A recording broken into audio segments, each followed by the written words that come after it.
Bismillahirrahmanirrahim. Assalamualaikum warahmatullahi wabarakatuh. Alhamdulillah wa syukurillah wa la hawla wa la quwwata illa billah. Asyhadu an la ilaha illallah wahdahu la syarika lah wa asyhadu anna Muhammadan abduhu wa rasuluhu la nabiyya ba'dah.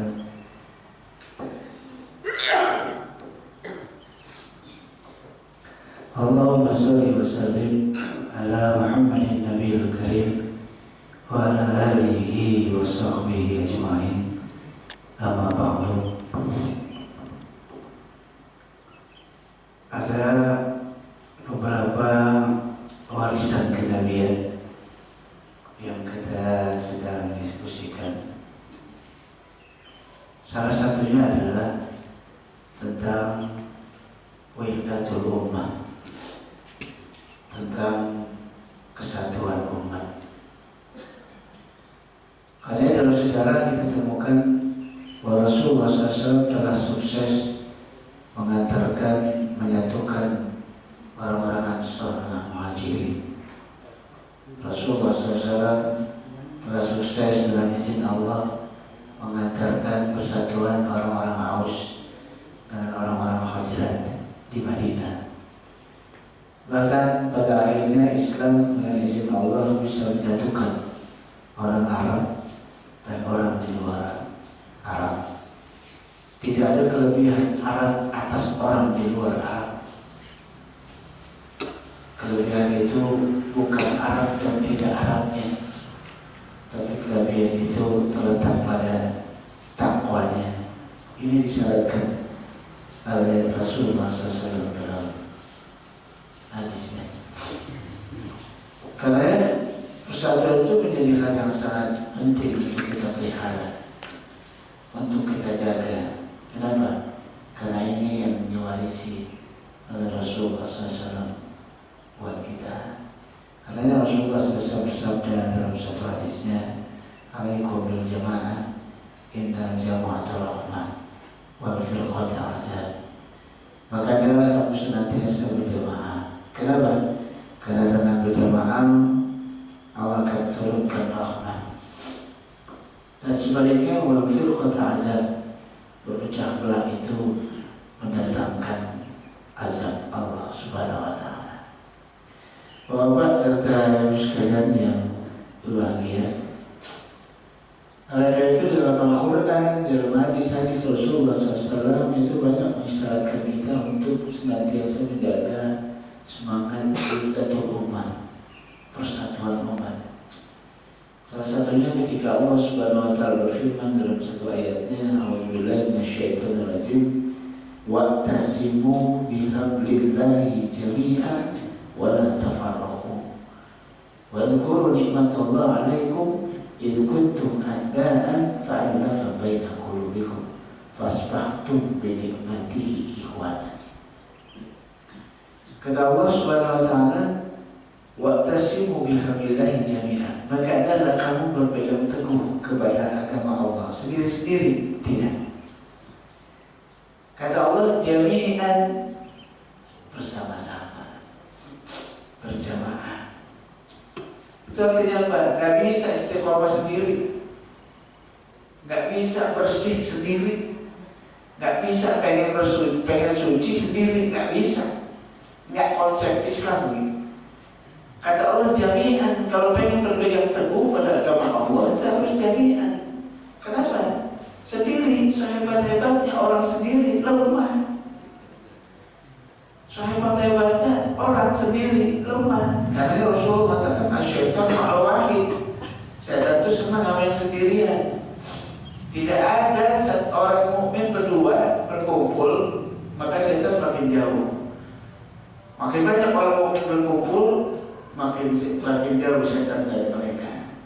Kata Rasulullah, "Ingatlah, sesungguhnya serigala hanya makan domba yang terpisah dari rombongannya." Ini disyaratkan oleh Rasulullah SAW dalam hadis. Serigala makan domba kapan? Lagi jalan rame-rame, kumpulan enggak. Kalau lagi kumpul begitu, serigala cuma ngikutin doang. Kapan serigala makan domba? Ketika domba itu terpisah dari rombongannya. Jadi sehebat-hebatnya pribadi lama. Karena ada seorang ulama mengatakan, kalau Allah Subhanahu Wa Taala turunkan surat Al-Asr aja buat kita, kalau benar saudara sudah cukup. Turunin surat Al-Asr aja. Wal asri innal insana lafi khusr illa alladziina aamanu wa amilus shalihaat wa tawassaw bil haqqi wa tawassaw bis sabr. Kalau ini aja turun surat sudah cukup. Kenapa? Di situ ada tawassaw bil haqq, tawassaw bis sabr yang menjadi simbol, menjadi sarana penyempurna dari diri kita. Kalau ada yang salah, ada yang ngetin, ada yang hilaf, ada yang negur, saling menguatkan satu atas yang lain, jadi baik kita. Tawassaw bil haqq, tawassaw bis sabr. Katanya jami'an, nggak sendiri-sendiri. Karena berjamaah, maka Allah katakan wala tafarraqu, karena sama-sama, karena berjamaah, karena Allah mengatakan wala tafarraqu, artinya jangan berpecah belah. Wazkuru nikmatallahi 'alaikum in kuntum a'da'an fa'alafa baina qulubikum fasbahtum bi ni'matihi ikhwan. Dan ingatlah ketika dulu kamu bermusuh-musuhan. Ini siapa yang dimaksud? Orang-orang Aus dan orang-orang Khazraj, dua suku besar di Madinah yang menjadi penopang dakwah Rasulullah SAW. Jadi dakwah Nabi di Madinah itu ditopang oleh dua suku besar, Aus dan Khazraj. Yang sebelum Islam datang, Aus sama Khazraj itu bertempur terus, bermusuhan satu atas yang lainnya, berperang satu atas yang lainnya. Kenapa mereka bisa lama berperang? Iya, ada yang ngelola perang itu. Ada yang ngelola, ada yang melihara. Siapa? Orang-orang Yahudi. Jadi setelah mereka perang, itu ada pihak yang diuntungkan. Siapa? Yahudi. Di mana suplai senjata itu diberikan oleh Yahudi pada orang-orang yang berperang. Maka selama berperang, keuntungan itu tetap dia dapat. Siapa? Orang-orang Yahudi. Begitu Islam datang, Aus sama Khazraj yang puluhan tahun perang itu disatukan oleh Allah dengan Islam. Fasbahtum bi nikmatihi ikhwan. Siapa yang paling rugi? Orang-orang Yahudi. Bukan sekedar keuntungan yang dia akan dapat, tapi Islam masuk Madinah. Aus sama Khazraj bersatu. Karena dalam satu riwayat, orang-orang Yahudi ini tidak tinggal diam. Dia melakukan upaya-upaya provokasi terhadap Aus dan Khazraj yang sudah masuk Islam untuk perang kembali, ribut kembali. Dengan cara apa? Dengan cara mengungkap hamiyah jahiliyah, keunggulan kekauman. Aus merasa hebat dari Khazraj, Khazraj merasa hebat dari Aus. Kekauman, ke-Khazratan, ke-Aus-Ausan, mereka merasa lebih super daripada yang lain. Nenek moyang mereka lebih hebat daripada yang lainnya. Dibangkitkan hamiyah jahiliyah, kesukuan ras. Suku ini merasa lebih hebat, suku ini merasa lebih hebat. Hampir-hampir saja mereka bertarung kembali. Hampir-hampir saja mereka berperang kembali. Karena Allah tegur mereka, ya ayyuhallazina amanu in tuti'u fariqam minal ladzina utul kitab yaruddukum ba'da imanikum kafir. Hai orang-orang beriman, jika kamu mengikuti sebagian dari orang-orang yang kami beri Alkitab, siapa itu? Yahudi, Nasrani, mereka akan berusaha mengembalikan kamu pada kekufuran. Mereka membalikan kekufuran. Hampir saja Aus dan Khazraj perang kembali, padahal mereka sudah disatukan dalam Islam. Karenanya Allah menegur mereka, wa kaifa takfurun? Bagaimana kamu bisa kafir kembali? Bagaimana kamu bisa jahiliyah kembali? Bagaimana kamu bisa perang kembali? Padahal ayat-ayat Allah kamu baca. Kamu baca ayat-ayat Allah. Wa fiikum rasul Rasul juga ada bersama kamu. Kata Allah, kaifa takfurun? Bagaimana kamu bisa kafir lagi? Wa antum tutla alaikum ayatullah wa fikum rasul. Kamu baca ayat-ayat Allah, Rasul bersama kamu. Harusnya kamu mungkin perang lagi. Harusnya kamu mungkin jahiliyah lagi. Karena Allah Subhanahu wa taala menguatkan mereka, ya ayyuhalladzina amanu ittaqullaha haqqa tuqatih wa la tamutunna illa wa antum muslimun. Orang-orang beriman, ittaqullaha, bertakwalah kamu kepada Allah haqqa tuqatih. Artinya ada penguatan. Orang Aus sama orang Muslim sudah bertakwa. Udah, cuma dalam insiden ini rasanya perlu dikuatkan takwanya. Karena yang mengatakan ittaqullaha haqqa tuqatih.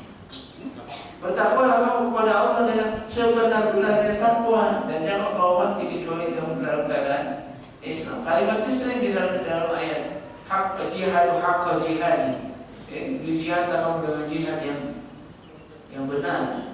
Artinya berikan penguatan. Atau dalam ayat lain, ya ayyuhallazina amanu aminu billah. Orang beriman masih suruh beriman lagi. Orang-orang beriman, berimanlah kamu kepada Allah. Artinya berikan penguatan. Jadi rupanya harus disempurnakan takwa. Baru setelah itu, ya wa'tasimu bihablillahi jami'an wa la tafarraqu. Wazkuru nikmatallahi 'alaikum idh kuntum a'da'an fa'alafa baina qulubikum fa'asbahtum bi ni'matihi ikhwanan. Disadarkan orang-orang Aus dengan orang-orang Khazraj atas provokasi orang-orang Yahudi yang menginginkan mereka berperang kembali. Tapi dengan ayat ini benar-benar mereka merangkapkan barisan dan mereka semakin kuat, semakin Bapak serta ibu sekalian yang berbahagia.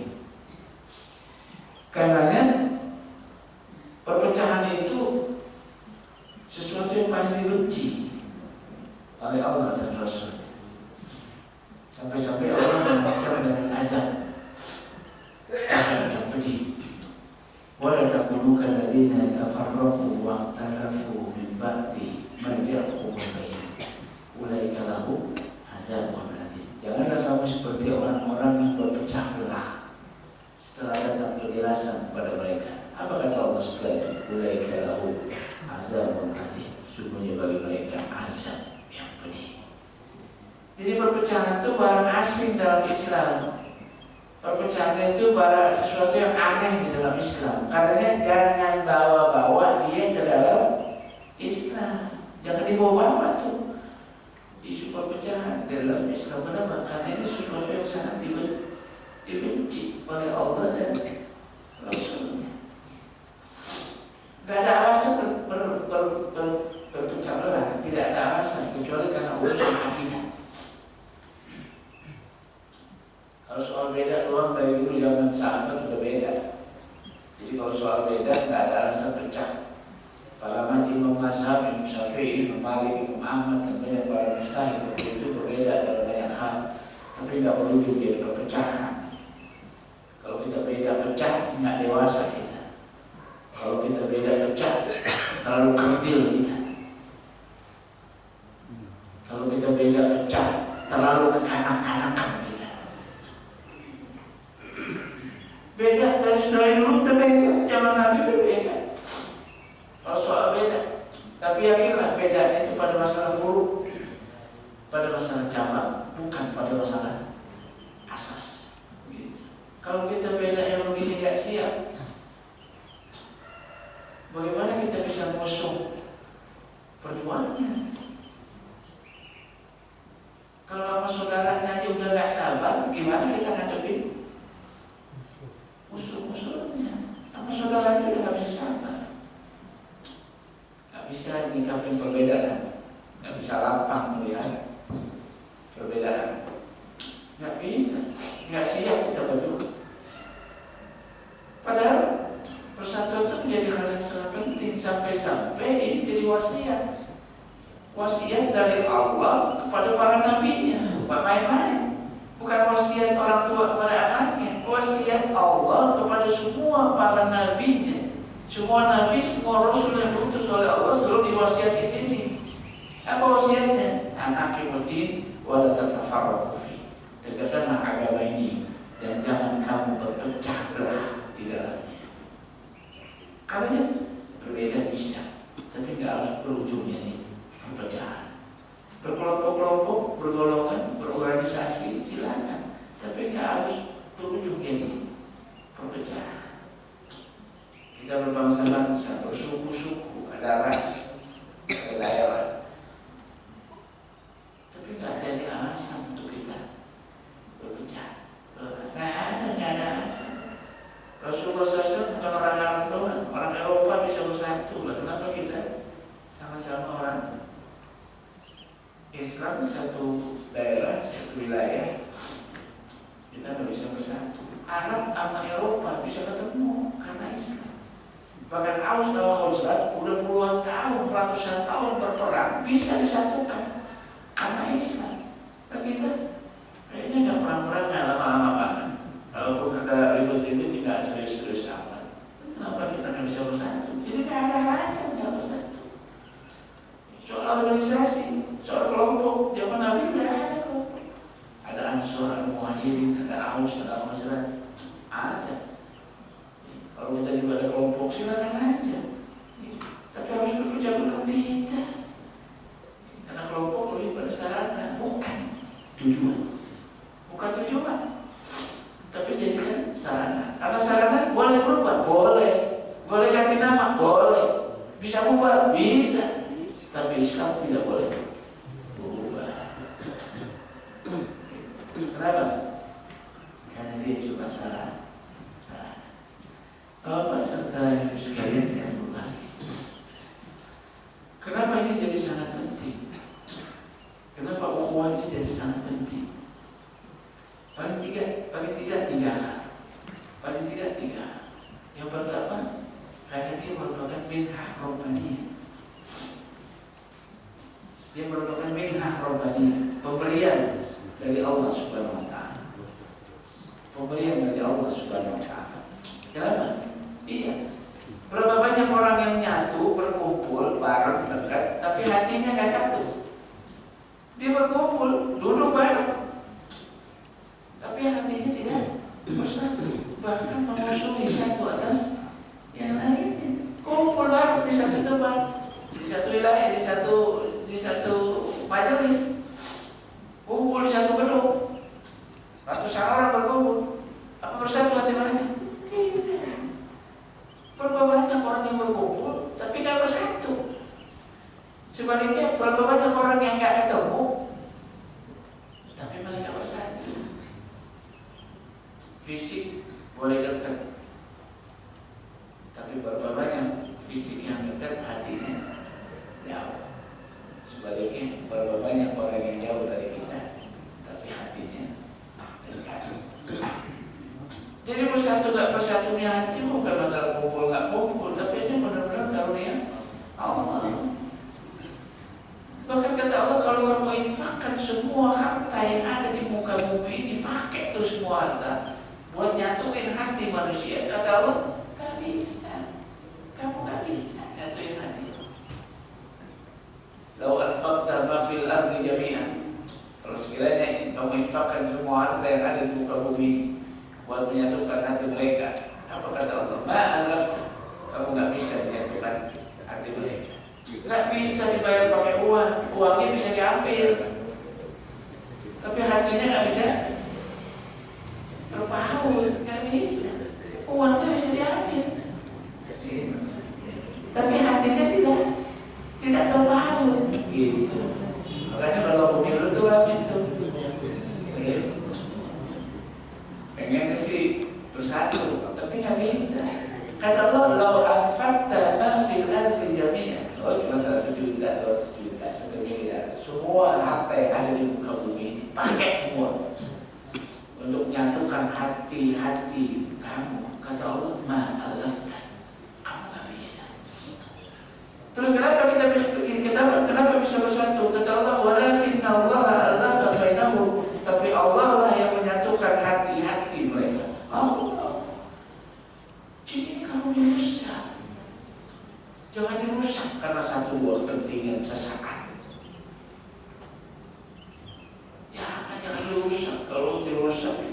banget sama Allah.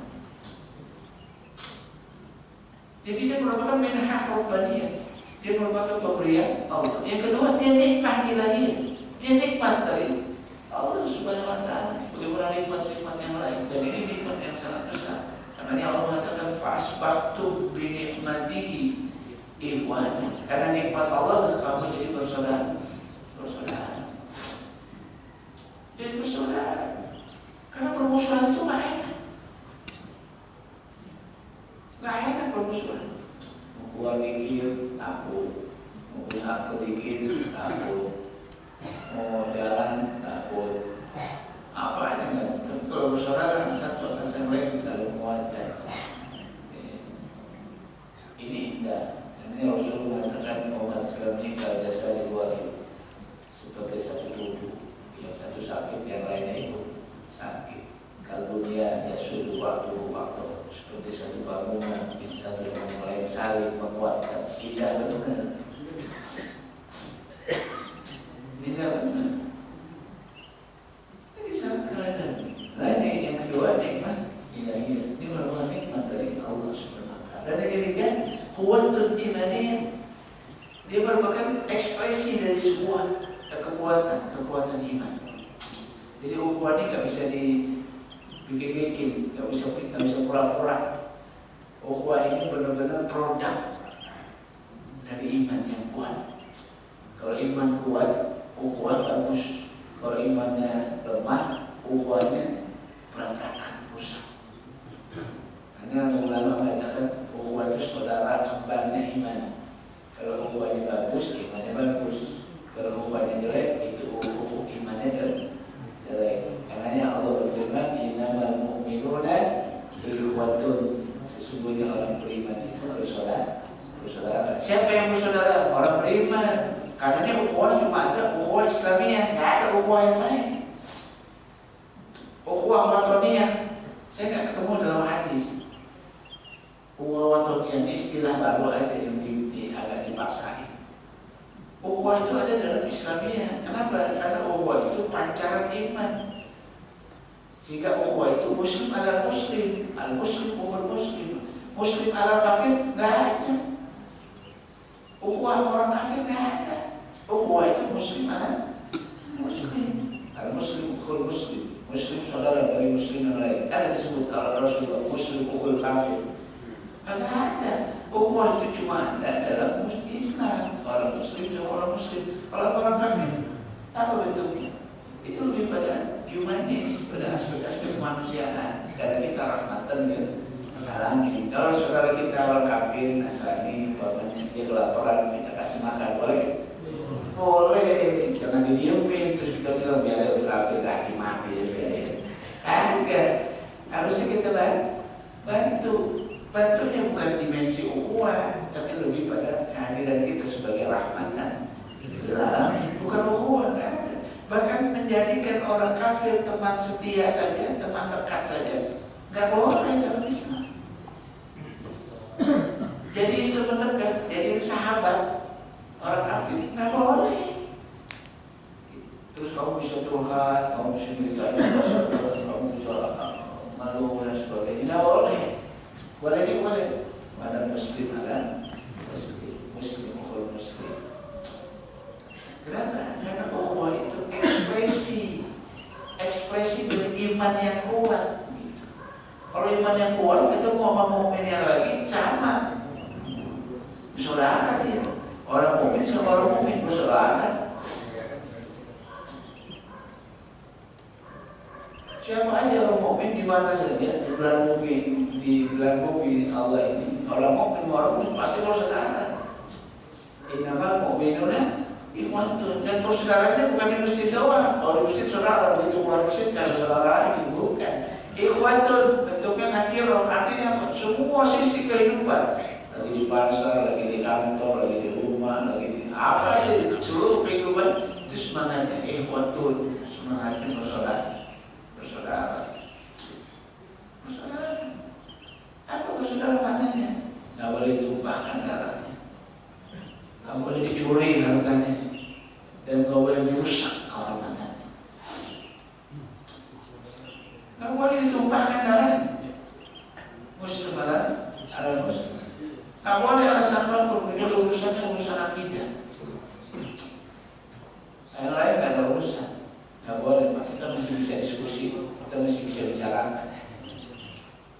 nggak boleh dicuri hartanya dengan alasan apapun.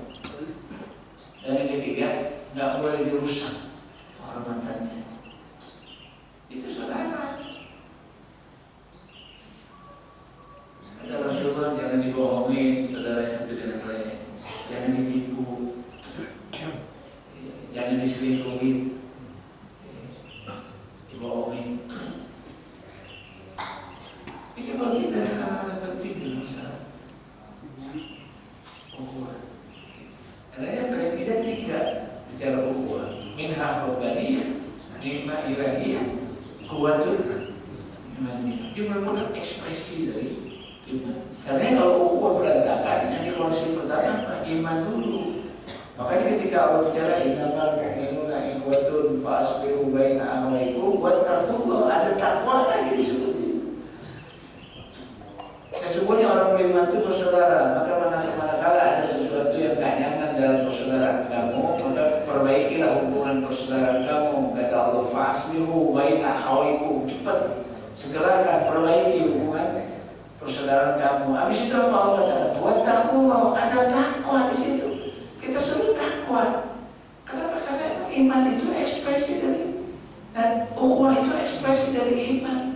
Kalau mau ukhuwah kita bagus, perbaiki iman kita.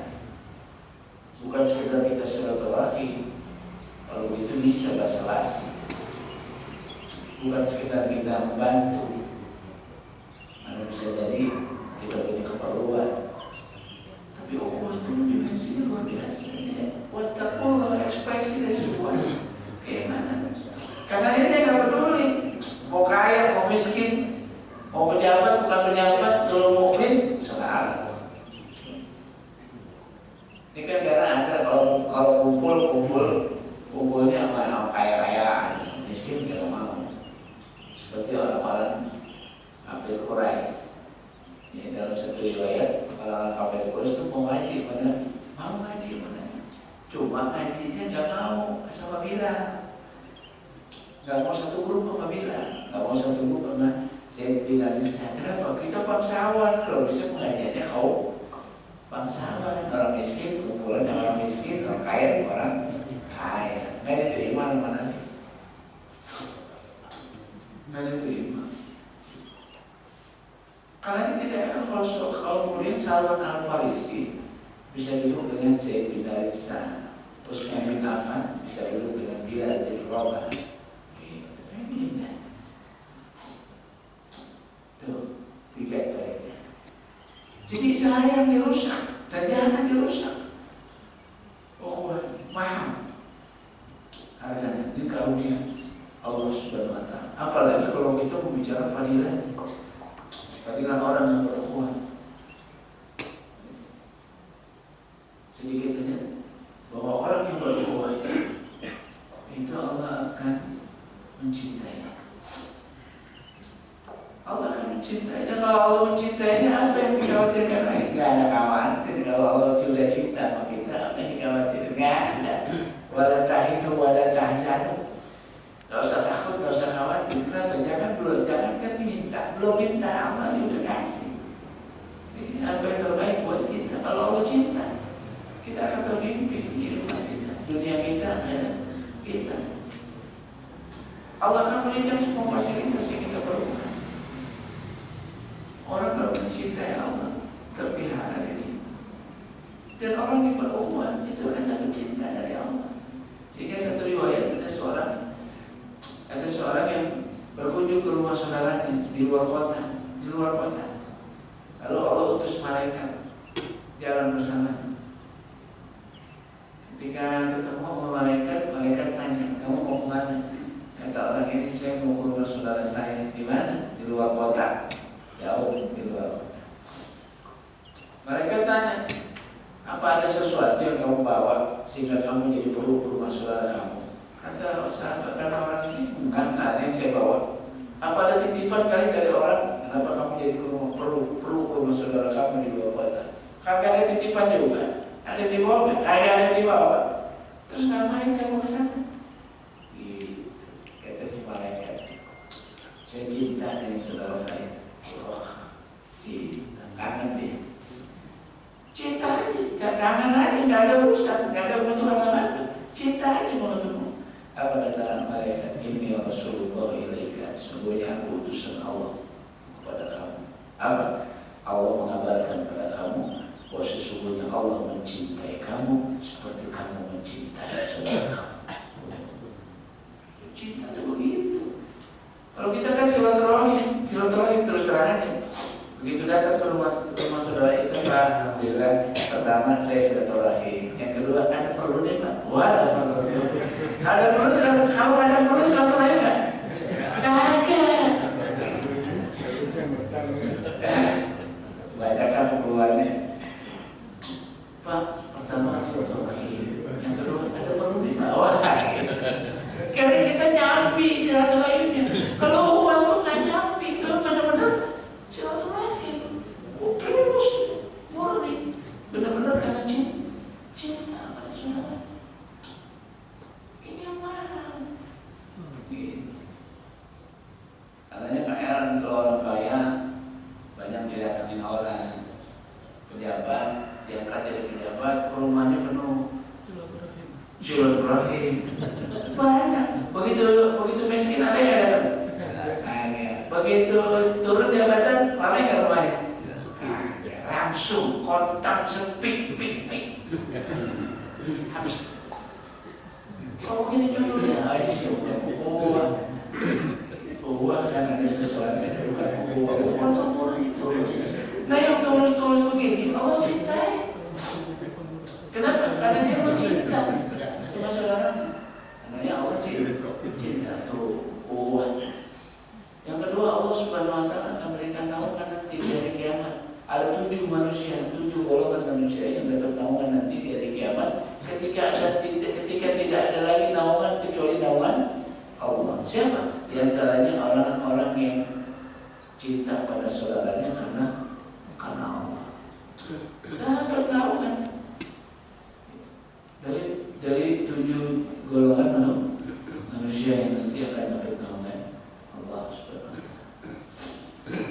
Yang ketiga, akan dapat manisnya iman, halawatul iman. Manisnya iman itu akan dapat kalau orang mencintai saudaranya karena Allah. Kata Rasulullah ada 3 keadaan di mana seorang akan merasakan manisnya iman. 3 keadaan. Keadaan yang pertama, ketika Allah dan Rasulnya sudah dia cintai lebih daripada yang lain, dia akan merasakan manisnya iman. Ini kayak Bilal bin Rabah. Kayak Bilal bin Rabah betah disiksa dalam siksaan yang lama. Ternyata Bilal betah disiksa. Orang disiksa kan gak ada yang betah. Bilal kesannya betah, lama dia sabar dalam penyiksaan. Sampai Umar bin Khattab ketika masuk Islam bertanya, ya Bilal, apa yang menyebabkan kamu bisa bertahan dalam penyiksaan? Kata Bilal bin Rabah, aku merasakan manisnya iman. Dia temukan kelezatan manisnya iman. Dan kalau itu manisan kelezatan iman ini nggak didapat kecuali dalam penyiksaan. Di luar penyiksaan nggak ada. Dalam penyiksaan ada. Justru dalam penyiksaan ada halawatul iman. Ketika Allah dan Rasulnya sudah jadi puncak cinta, dia jadi nggak peduli dengan yang lainnya, termasuk penyiksaan. Akan menemukan manisnya iman. Yang kedua, orang yang mencintai saudaranya karena Allah, ini juga akan dapat manisnya iman. Dan yang ketiga, orang yang nggak mau kembali kepada kekufuran, seperti dia nggak mau dicampakkan ke dalam neraka. Orang begini juga akan merasakan manisnya iman. Jadi ada 3 keadaan seorang akan merasakan manisnya iman. Allah dan Rasul yang puncak kecintaan, saudara Muslim cintai saudaranya.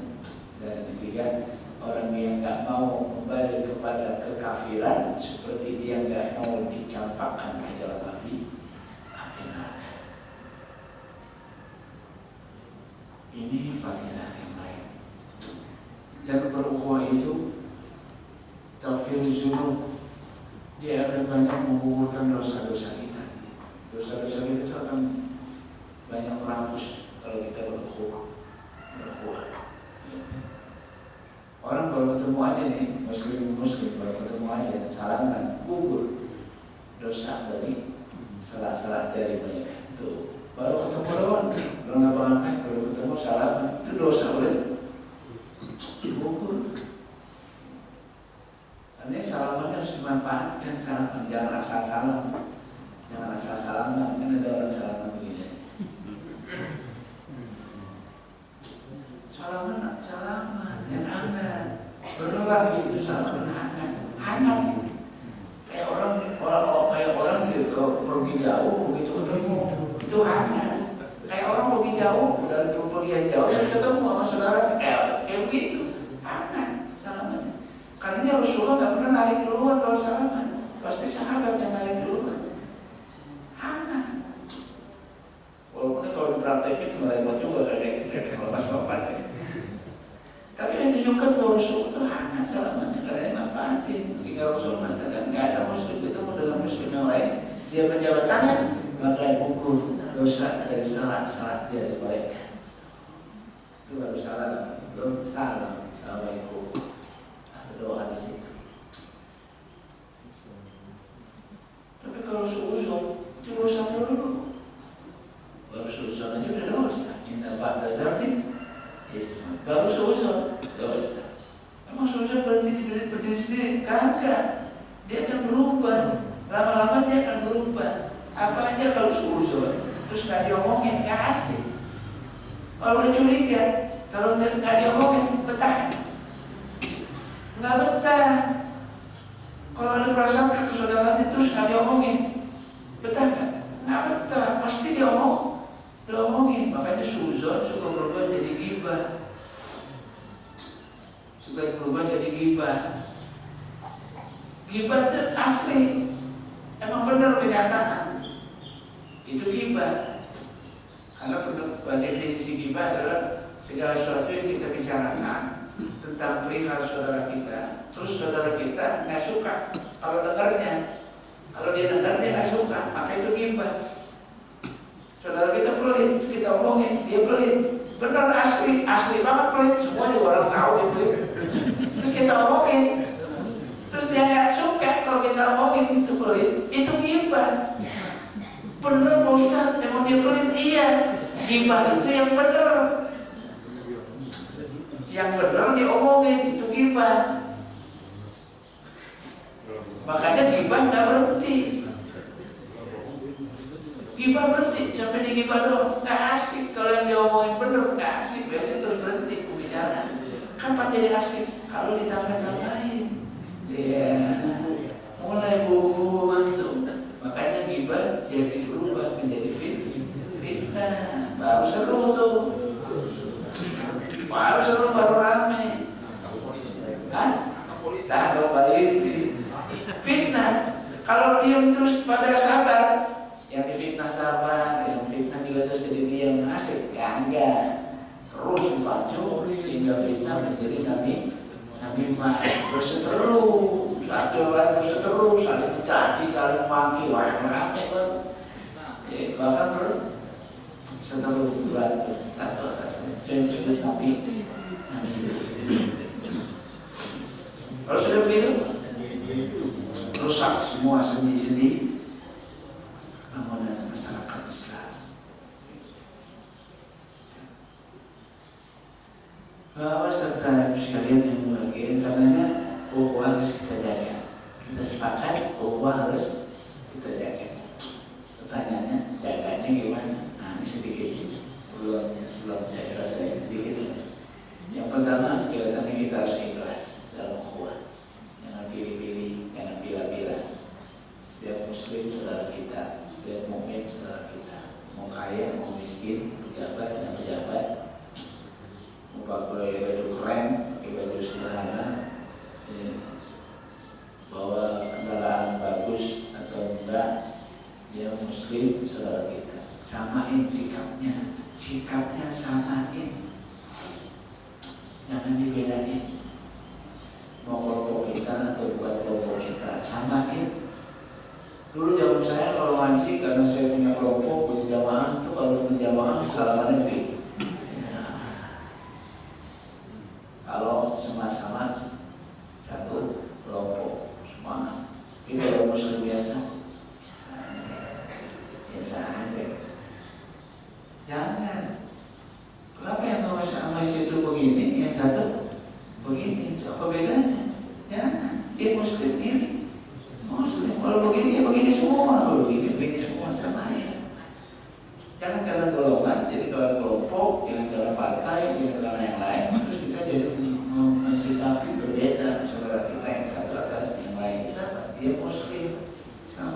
muslim kita sikapin sama. Kalau enggak nyakitin. Ini teman-teman satu kelompok ngomongnya satu kelompok lain. Di depannya ada kita kagak diajak ngomong. Cuma bertiga, yang satu cuma yang duanya teman-teman pengajian. Kita kagak masuk pengajian gitu. Bertiga, diajak ngomong berdua doang. Kita kayak dianggap. Orang bilang kita dikacangin. Ini nyakitin. Nggak enak begini. Emang kita siapa? Kafir. Kagak, kita juga harus nggak ngomong berdua. Kalau mau berdua, ya jangan bertiga. Mana dulu kayak berdua. Kalau ada orang bertiga, ya ajak ngomong bertiga. Jangan didiemin. Atau pakai bahasa Arab, biar kagak ngerti. Jangan juga. Nyakitin. Kalau teman-teman Sumatera, dia mau orang Jawa berdua. Ya, nanti nyakitin. Nanti diisyaratin sama Nabi. Nggak boleh gitu. Jangan kelompok. Terus kita pembedain satu atas. Karena beda partai, itu beda dalam mencikapinya. Ikhlas harus terus. Dia muslim sama tidak ada indikasi kekafiran, bahwa dia kafir, kita harus sikapi sama. Yang kedua, cinta itu harus dinyatakan, jangan didiemin. Saya mencintai Pak ini karena Allah, tapi dia nggak tahu kalau saya cinta. Jangan, harus dinyatakan. Nyatakan cinta. Saya mencintai Bapak karena Allah. Boleh, ini sunnah. Sehingga Rasulullah SAW pernah datang seorang sahabat, terus sahabat sudah selesai hajatnya dengan Nabi, itu dia pulang. Ada sahabat lagi datang yang kedua. Atau sahabat yang kedua bilang, ya Rasulullah, saya mencintai orang ini yang tadi berlalu. Saya mencintai orang itu karena Allah. Kata Rasulullah, ente udah nyatakan belum cinta? Belum. Tidak orang bukan Nabi saya nyatakan dulu cinta kamu. Suruh nyatakan cinta semata-mata karena Allah. Ini lebih kuat. Makanya suami istri itu disunahkan juga sering melafazkan cinta. Suami istri biar apa? Kuat cintanya. I love you. Gak apa-apa. Kita kan agak tabu. Kita agak tabu. Suami istri aja tabu. Habis ngaji ini pulang I love you. Padahal usia udah seumur kita ya. Udah seumur kita I love you sama istri. Itu istrinya ada apa? Apa maksudnya dia? Enggak biasa kita ada lebih dari awal gitu. Tiba-tiba habis ngaji usia udah begini. Ada 40-an, 50-an kali ya. Tiba-tiba sampai rumah I love you sama istrinya. Apa itu? Nah, tumben. Kenapa? Karena nggak biasa. Kenapa nggak biasa? Kalau disyukurin. Kata cinta dinyatakan, sama nggak dinyatakan beda. Lebih kuat dinyatakan.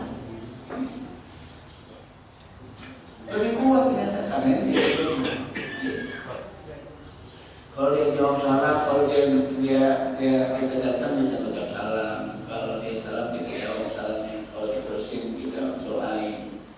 Kalau dia sakit kita jenguk secepat mungkin kita jenguk. Kalau dia meninggal kita bantuin urus jenazahnya sampai nanti ke kubur. Semuanya hal-hal terkaitnya. Sampai kalau ada yang dipinang, jangan dipinang lagi. Udah dilamar lagi. Gak boleh harap. Kalau wanita udah dilamar, jangan terima lamaran yang lain. Dan yang lama juga jangan datang lagi. Kenapa?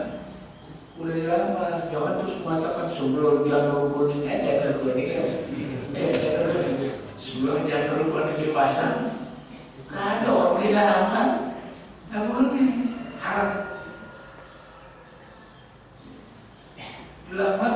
Artinya lamaran ke pernikahan itu nggak boleh lama, karena setan biasanya main di sini antara lamaran dengan pernikahan. Itu setan main di sini.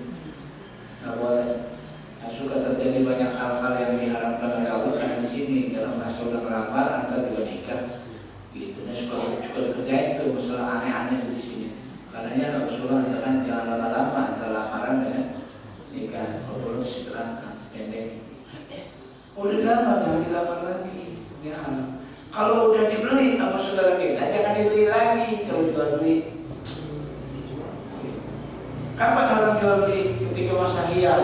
Masa hiyal itu masa transaksi, lagi transaksi. Pak, banknya berapa bang? 75. Saya beli 50, itu transaksi. Belum putus, kita jangan masuk, Pak. Bang, buat bisa berani 100. Dia bilang, nggak boleh. Itu masa hiyal, itu masa hiyal, masa transaksi. Selesai dulu, putusin dulu. Kalau udah putus, baru kita masuk. Nggak boleh dalam masa hiyal kita bermain, karena belum putus. Itu masa hiyal, itu nggak boleh, itu jadi haram. Nah, kalau bapak-bapak enggak, kalau ibu suka tuh lagi belanja, disamper aja sama ibu, mesti aja dong. Kalau ibu di sono, kalau belanja juga gitu, kan saya gitu, wah saya aja, padahal belum selesai. Atau main di tanah abang, enak bilangnya bapaknya. Ini sesuatu yang diharamkan. Ini merusak ukhuwah, kenapa? Nyakitin. Belum selesai ya. Seperti juga saudaranya ngomong, diputus. Lagi ngomong, diputus. Lagi ngomong, udah 2 tahun ya, 2 tahun ya. Belum selesai ngomong, putus. Gak boleh, ini etika, ini nyakitin. Gak boleh, selesai dulu, sampai titik. Kenapa kita sama saudara kita gak bisa? Rasulullah sama Abu Jahal bisa. Ketika Rasulullah diskusi sama Abu Jahal, Rasulullah nanya, siapa yang ngomong duluan? Kata Abu Jahal, gua. Udah, biarin Abu Jahal ngomong sampai titik. Ada lagi nggak? Kata Rasul, nggak ada. Sampai titik baru Rasulullah ngomong. Karena Rasulullah menghargai Abu Jahal, Abu Jahal menghargai Rasulullah. Coba kalau Rasulullah nggak ada, Abu Jahal udah nggak usah ngomong dulu. Lain ceritanya. Kok itu Abu Jahal kan? Masa mau saudara kita dari sahabat kita? Saudara kita mau ngomong menyolot aja. Jangan nyakit. Termasuk kalau saudara kita ngomong, yang penting karena di sendiri ada sesuatu yang penting. Jangan ngomong lagi. Kalau ngomong dia ngomong lagi. Jadi majelisnya ada 2. Ada yang bagus sih. Ada ceramah dia baca Quran. Nggak boleh juga. Kalau baca Quran minggir dari majelis, keluar dulu dari majelis, boleh ngaji. Jangan ngaji di majelis. Lagi ngaji gitu, lagi pengajian begini, ada di pojok sana baca Quran. Alhamdulillah, kagak enak. Kalau mau baca Quran, keluar dari majelis dulu, ya kan? Ngaji. Kalau di majelis, ikuti di majelis. Ada orang sholat Jumat ngaji, khotib lagi naik mimbar, dia pikir daripada dengerin nggak jelas itu, dia ngaji, kenceng. Benar begini, kagak juga. Emang yang dibaca Pak? Kalau Allah, emang yang dibaca ayat-ayat Allah, tapi bukan waktu yang tepat. Ngaji. Itu saya lagi kosong, jadi saya lagi sholat di rumah. Kok dengar pengajian? Lagi ada khotib lagi di mimbar. Ada suara pengajian, saya nggak pulangkan. Ngaji, betul ngaji, asik aja ngaji. Nah begini nggak benar. Bukan nggak boleh, tapi memang nggak tepat. Kenapa? Kalau khotib yang coba tugas kita adalah mengerti. Seperti juga nggak tepat ketika istri sibuk beres-beres rumah, suaminya datang bukan bantuin tapi ngaji. Ibu ini istri itu lagi sibuk luar biasa, anak dulu mandi lah macam tiba-tiba suaminya datang bukan bantuin dia ngaji. Nggak enak begini, bantuin dulu, habis itu ngaji. Kita kalau sama istrinya, Bang bantuin dong. Bang bantuin dong, jangan ngaji. Apa kata Bang? Nah, kalau ente Aisyah, gue bantuin. Aisyah. Kalau Aisyah, emang ente Muhammad. Jadi ribut. Suruh jadi Aisyah dulu baru dibantuin. Emang ente Muhammad. Jadi apa benar? Ya, itu termasuk yang menjaga ukhuwah. Jangan sedekat mungkin husnuzon. Cari beribu alasan kata orang-orang bijak mencari beralasan untuk tidak jatuh ke suuzon. Kenapa suuzon ini batas minimal ukhuwah? Kalau orang tidak bisa husnuzon itu udah tidak ada ukhuwah. Inna ba'da zonni ismun, karena sebagian prasangka itu dosa. Jadi bikin beribu alasan, jangan sampai jatuh ke suuzon. Ini orang bijak seperti itu. Walaupun susah. Suuzon itu mudah banget. Padahal kalau udah suuzon gak enak. Apa aja kalau suuzon gak enak. Apalagi suami istri di rumah suuzon gak enak. Sehingga ada pegawai di satu departemen, satu kantor itu sampai gak pulang 3 hari kerja. Sampai pegawai yang lain mengatakan tuh orang rajin banget sampai gak pulang kerja. Bukan rajin, dia gak mau pulang. Kenapa? Kagak betah sama istrinya. Masya Allah. Itu masalah. Jadi bukan rajin, dia tidur di kantor. Dia gak mau pulang, kenapa? Istrinya suuzon mulu, curiga mulu. 3 hari gak pulang. Nah ini gak enak gitu. Suuzon itu apa ya? Gak enak. Selamat mungkin terus. Jangan sampai riba, nanti juga menyakitkan. Setiap mungkin kita doain saudara kita supaya kita doa. Kalau saudaranya nggak ada, habis sholat kita bayangin wajahnya, kita doain dia. Itu lebih tulus daripada doa rame-rame. Walaupun boleh doa. Banyak hal yang bisa kita amal dalam ukhuwah. Tapi al-muslim bukan muslim. Jangan ditumpahkan darahnya, jangan dicuri hartanya, dan jangan dirusak kehormatannya. Ini warisan kenabian yang harus kita jaga, kita rawat, dan dengan bersatu kita buat. Mudah-mudahan ada yang mau cerita. Baik, alhamdulillah saya kaum orang kasih pada Ustaz Iwan yang akan menyampaikan pelajarannya pada pagi hari ini. Banyak hal yang saya dapatkan tentunya semuanya meningkatkan keimanan dan ketakwaan kita pada Allah Subhanahu wa taala. Bapak dan Ibu yang dirahmati Allah, untuk pagi ini mohon maaf tidak ada tanya jawab karena kita pagi ini kedatangan tamu dari Badan Wakaf Al-Quran. Untuk lebih jelasnya, kami serahkan pada Ketua DKM. Assalamualaikum warahmatullahi wabarakatuh. Saudara sekalian, mohon maaf sekali lagi, Ustaz tidak jawab. Atau kalau yang masih ingin bertanya, nanti setelah kegiatan selesai bisa ditanyakan. Bahwa hari ini kita kedatangan saudara kita yang berkantor di Tebet, tapi beliau tinggal di daerah kita dan kita jauh dari tempat kita, itu Badan Wakaf Al-Quran yang disalurkan ke pelosok-pelosok kita yang dinas dan sebagainya. Bagaimana ceritanya? Mereka akan memprestasikan 65 menit. Mohon kesediaan jamaah, dan program selanjutnya kita serahkan masing-masing kalau ada jamaah yang berniat. Terima kasih kepada saya.